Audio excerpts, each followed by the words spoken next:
warts and all book based on my own learning.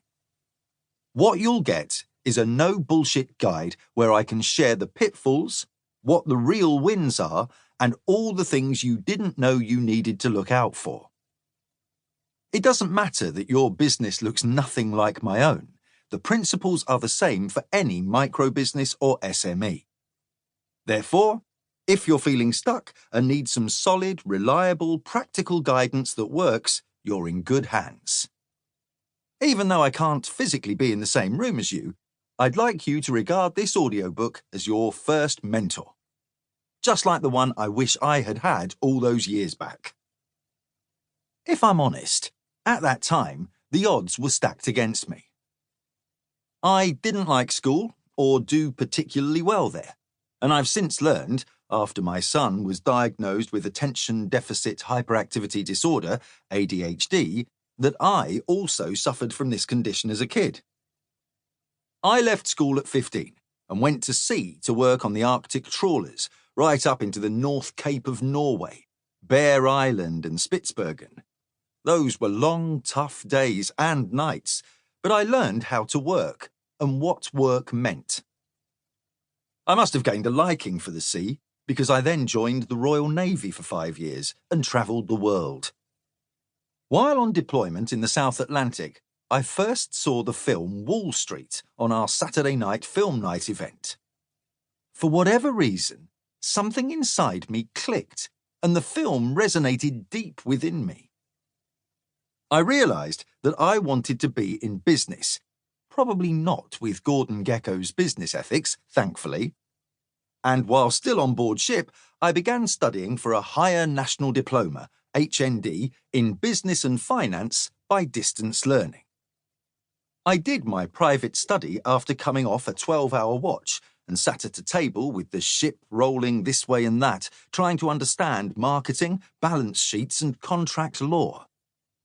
Back on dry land, I passed the HND, left the Navy and worked my way through dead-end admin jobs until I met my future business partners in a small firm in Wakefield.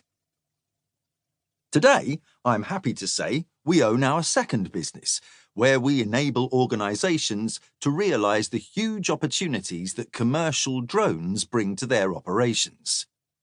We learned business the hard way, without any mentors or fancy words in fancy business books. Yet, this business grew 140% within a 12-month period and continues to grow apace to the extent that I'm confident we'll make the Fast Track 100 next year, as we did with our previous business, so the pressure's on. We ran our first business for 18 years, and it was sold to a PLC in January 2019 for an 8-figure sum. We achieved all this from humble beginnings in a way that didn't involve any private equity or venture capital. Brilliant routes to follow for many emerging businesses, but that's not our experience. And our growth path could just as well apply to your business too. Just like you, we had dreams of success, of being able to build businesses that we could eventually scale up from a couple of employees to something more substantial, possibly with ambitions to enter the international marketplace.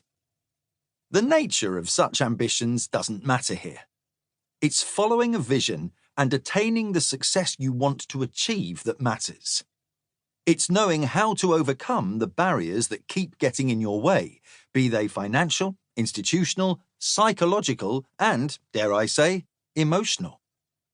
I'd wager that many small business owners not born with a silver spoon in their mouths, or never expecting to be the next Elon Musk, harbour a variety of self-limiting beliefs that keep them stuck where they are. Believe me, there's nothing wrong with being ordinary. I'm rightly proud of my roots in Wakefield, and no matter what I might believe in, one thing I do know has served me well is my willingness to put in some hard graft, no matter what the task in hand might be. Just like you do with your own business right now. You still have dreams and aspirations for the future. You still want to leave some kind of legacy. And even though your business might not be the next world-dominating